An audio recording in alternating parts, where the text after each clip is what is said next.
Good morning, good afternoon, good evening, folks. Michael Zuber, one rental at a time. And this is the community video. This is where I jump in our very private Facebook group called One Rental at a Time Works.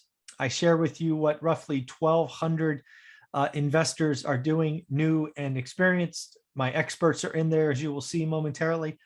It's just a way for me to take 5 little snapshots, give you a taste of the amazing group, because many of you would benefit from being around others that are doing the work, learning the market, networking, asking questions, and getting feedback. So let me just bring it up because I think it is an amazing group.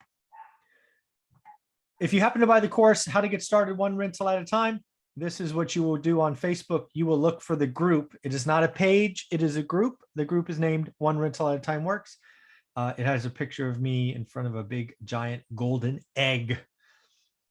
So next up, wanted to celebrate this. Here is a particular student who wrote up an offer, did the work, wrote up an offer, had out of the MLS, had a bunch of other offers, and didn't get the deal. But knew the numbers, knew a great deal, knew what worked, and most importantly to me, knew what didn't work. Great deals turn into average deals all the time.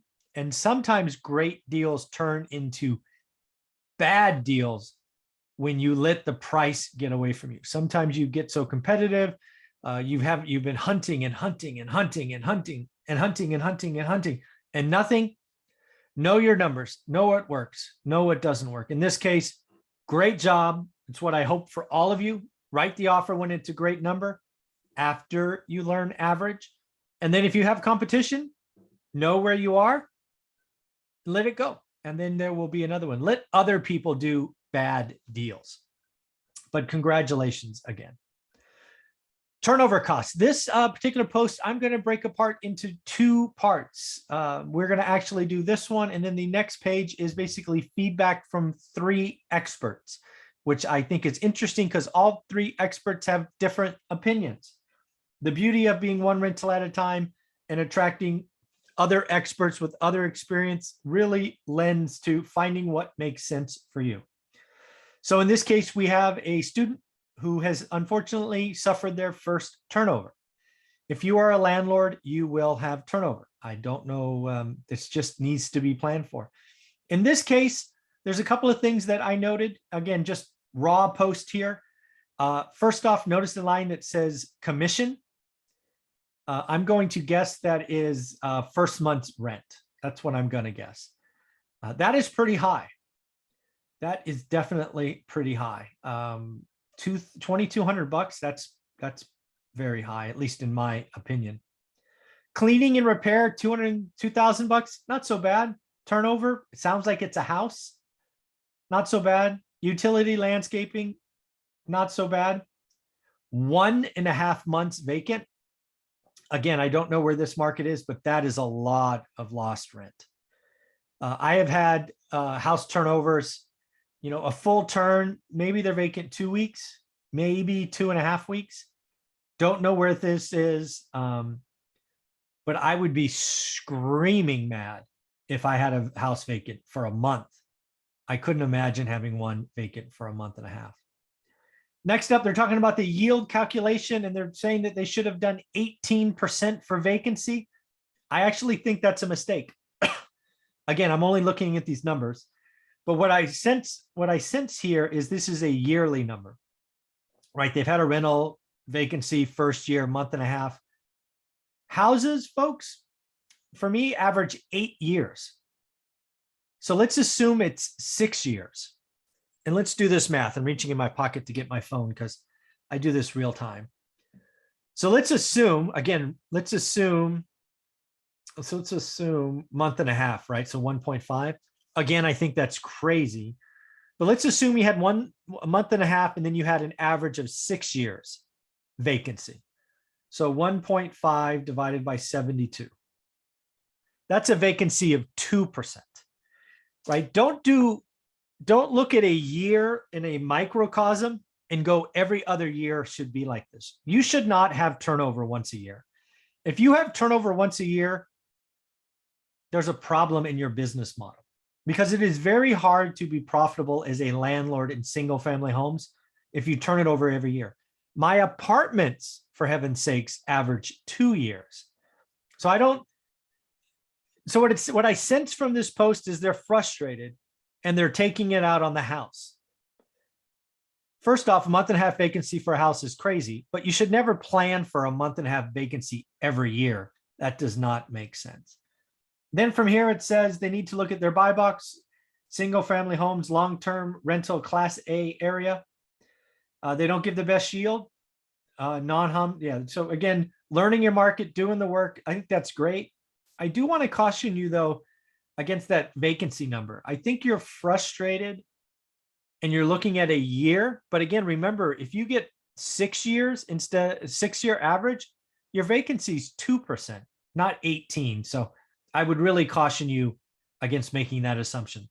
You should never have a house vacant 6 weeks every year. That's crazy. Next up, we have, let me just move this out of the way. We got feedback from multiple experts. Multiple experts chimed in. First, we'll go to April Crosley, who is an amazing investor, been on the channel all the time and part of the course. So she says, and this, my friends, is why I sold all my single families over the past 3 years and only buy multifamily. One unit goes vacant, doesn't even faze me because the other units carry the building and it costs and still cash flows. Flip the singles, hold the multis. This is a great lesson though. At the end of every year, you should be carrying cash flow in all your properties and putting the ones that aren't performing on the chopping block. Watch this one. My gut is you'll be getting rid of it and switching strategies. So a couple of things. Yes, you should always find what speaks to you. As you know, April has been traveling the country in an RV. She's running multiple businesses in multiple teams. For her, multifamily probably makes sense. And she's doing some syndications now. So you just have to understand where she is at. She started with singles. They're easier to get, easier to learn.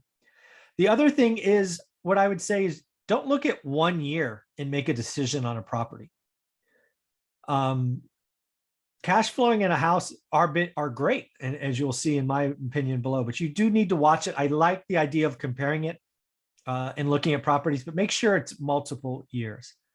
Then we'll go to Dion on the right, basically saying single family homes in his areas don't cash flow. He's in a very expensive part of the country. He switched to small multis. Again, he means 2 through 4s. And just so we're clear on April, I think she's talking commercial, like 5 and above. Dion is talking 2s through 4s. Dion is talking about class Cs perform the best. He does self-manage, remember that. The earlier poster clearly was paying a property manager, and an expensive one at that. $2,000 commission, crazy. And again, he self-manages with tenant turnover because that is very expensive fees. Then he talks about fees and all that. Again, you need to know your market, see what makes sense. I do not know of an investor who focuses solely on class A because class A is very expensive. But again, know thyself. And then finally, what did I say?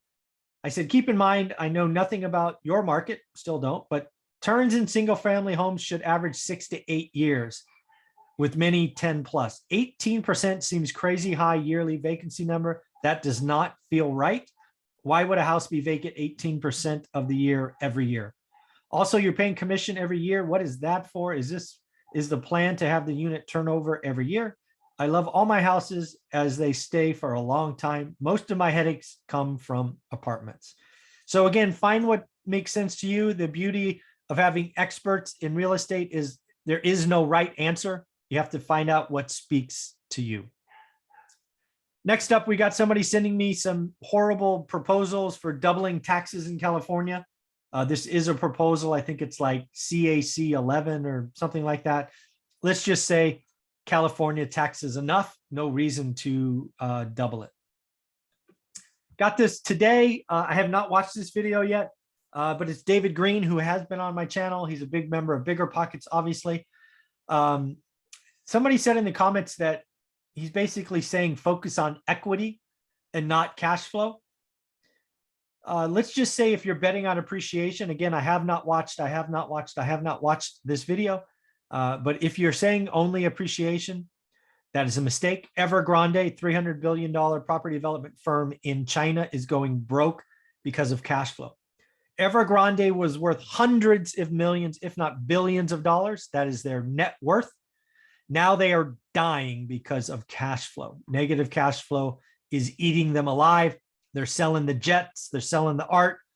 The owner is cutting checks. They are toast. Do not forget to focus on cash flow. Cash flow keeps you alive. In the end, we are looking to add more and more content. One of the things you will see in the office is I will have a whole section of the content that's to come. Jonathan Twombly with multifamily and syndication, some more Burr, Section 8, mobile homes, lots and lots of great stuff coming. And then finally, remember, I love these book selfies. Book selfies are a big deal for me. Tag me on Instagram. Again, book selfies will appear in my office. So please send them, tag me on Instagram. And here's the amazing course.